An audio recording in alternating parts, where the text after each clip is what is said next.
two NASA astronauts, Butch Wilmore and Sunita Williams, are finally set to return to Earth after being stuck aboard the International Space Station for over 9 months. Their extended stay, far exceeding the typical 6-month rotation, was caused by issues with the Boeing Starliner spacecraft that was deemed unfit to bring them home after its maiden crewed mission in June last year. The astronauts were originally supposed to return in days, but have since had to wait for a crew swap mission launched Friday from the Kennedy Space Center.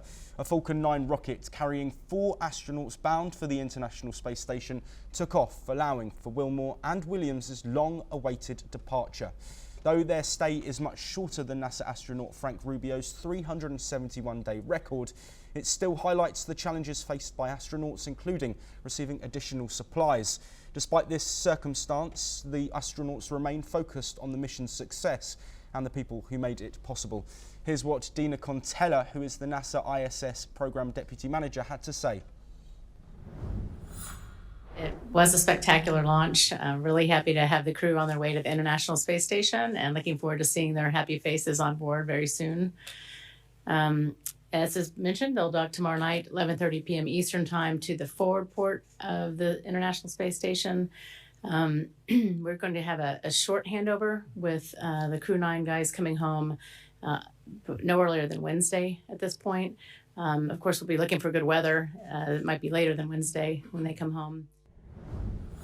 Well, joining us to discuss these latest developments is Dr. Ram S. Srivastava, space scientist who is joining us from Florida. Thank you very much, Ram, for your time. Before we talk about the return, I do want to take us back and look at the past 9 months. And from your expertise, can you explain to our audience why exactly it has taken 9 months for these two astronauts who weren't meant to be there for more than a few days to return back home? They are coming back home. We'll welcome them. The only thing from the scientific point of view, the biological changes in their body for such a long time stay in the International Space Station. That is to be examined very precisely. The reason is very simple. Solar wind, we can shield it. Where radiations coming from cosmic rays, their effect is not yet known, because ultimately we have to plan a visit to the Mars and outer planets of this solar system. For that, if the human body is going out, then for such a long journey of several months, what will be the effect of cosmic radiation? That is to be studied in detail.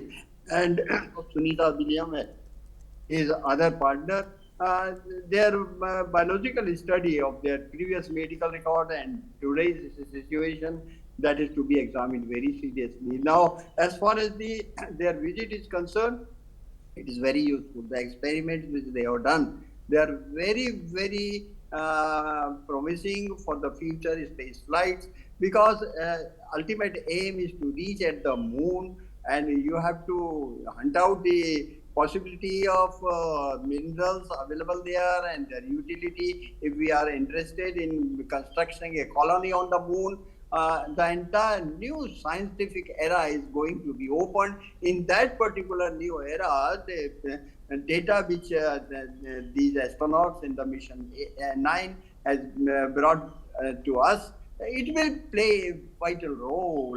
How to design a colony there, how to supply water, how to get the saturation of the radiation there, how to get rid of it. There are innumerable number of problems which we have to solve, and for solving those problems, this is going to be first step, which is very, very useful. And I'm sure within the next decade, we will be able to reach over the moon, and we will be further advancing towards the Mars.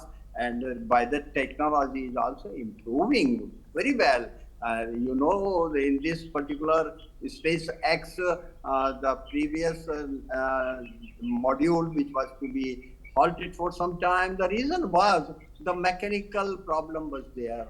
And now we have overcome the mechanical problem, and now as far as the coupling of the International Space Station with the module, it is very perfect, very perfect. So obviously, we are very much confident in the near future, whatever data these astronauts are bringing, it is useful, and we will go ahead in this program.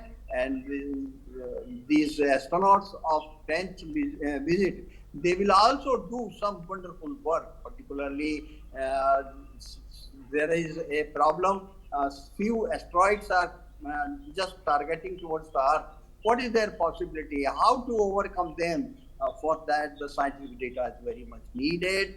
And obviously, this visit is, and this particular experiment and use of SpaceX, its advantage, its engineers, and their know-how, that is going to be very, very fruitful for future planning. Yes, Dr. Srivastava, I want to look now at lessons that might be learnt. We know, of course, this isn't the record stay in space, but clearly a mistake has happened. How do you think this situation and this instance will help future space travel and avoid mistakes like this happening again? Look here, in future we will face many problems. One of the problems which we are going to face over the Earth itself, the climatic conditions, because at present, if you see around the Earth, there are several thousand dead satellites, their rocket parts, and just imagine the day when Starlink will be launching its 64,000 satellite. China is also launching the same number for their internet services parallel to the Starlink. So the atmospheric pollution is gradually increasing, and that will be very, very dangerous, because all these space probes, they are metallic, and when they will enter in the Earth atmosphere, they will burn out, and their metallic particles will spread in our atmosphere. What will be the future impact of that? Is it going to create disaster over the Earth climate? Yes, it can be. So we have to very precisely and sincerely look into the after effects of such type of space pollution. And I think this International Space Station scientists, astronauts which have gone today, they will also look after it, and they will collect the data, which will be very useful, because it might be possible one of the satellite, if it is very heavy, just like the Skylab, if some of the parts are falling over the Earth, they will fall over the any time. It will create havoc. We have seen this type of danger in Russia, when an asteroid came and just create a nuisance. Similarly, this space pollution is going to be a future very big problem. How to solve it? How to improve our space projectiles so that such type of problem will not happen in the future. Otherwise, this will be very, very dangerous. One has to look into it, and the data collected by the new team of our asteroid will definitely help us. Dr. Ram Srivastava, thank you very much for your time and your insight.